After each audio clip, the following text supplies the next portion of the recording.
Economic and political system of Sweden. They have the parliamentary democracy, which every 4 years there's general elections. They have in the Swedish constitution there's 4 fundamental laws. There's the instrument of government, the Act of Succession, which was adopted in 1810, the Freedom of Press Act, which is the freedom to publish books, journals, and newspapers. And they also have the fundamental law on the freedom of expression, which was the recently made in 1991. It's freedom to disseminate information and the right to anonymity.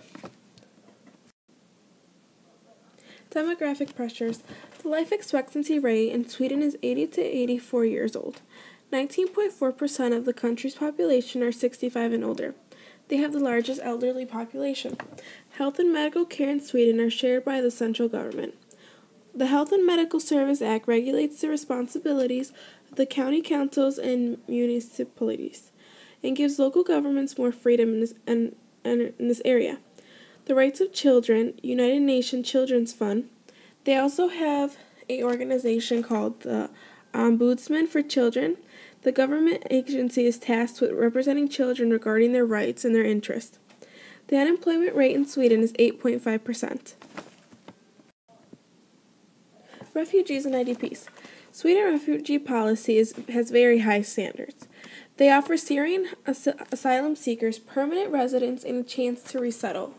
They also permit family reunification, accepting more Syrian refugees than any other Western country. In 2012, Sweden received more than 7,800 asylum requests. That's more than France, UK, US, Australia, and Canada combined. In the graph that I have up here, they're the 10 most common nationalities among asylum seekers in Sweden. As you can see, Syria is the one that has requested most requests for Sweden. They also have Eritrean, stateless, Somalia, Afghanistan, Iraq, Albania, Serbia, Kosovo, and Ukraine.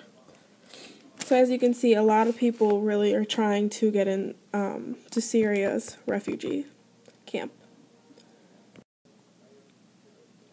Scarcity with energy use. Sweden's shift from oil to district reduced country's greenhouse heating and gas emissions.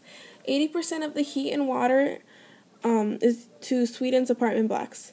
Waste management uses vacuum suction to transport household waste into a central tank underground. Food waste is collected and converted into biogas to fuel public transportation. In 2010, Sweden was awarded with the United Nations World Habitat Award for 10,000 green roofs, which slowed down flooding by absorbing rainwater. Also, they implemented a large solar energy project where solar panels have been installed both public and private buildings to harness energies. 70% of the waste is collected to recycle. Improvements in Sweden. In Sweden, they want to abolish the death penalty because they are huge on human rights and they think that it's just not compatible with the human rights movement. They want to strengthen freedom of expression. They want more necessity and practical tool and fight for human resources. And they want to fight discrimination. They know that many other countries, discrimination is a huge thing. And they especially want to focus on the rights for women, children, and people with disabilities. And this picture that I have here, you can see that they want equality for anyone. You know, people who are older, disabled, they have a different sexuality, stuff like that.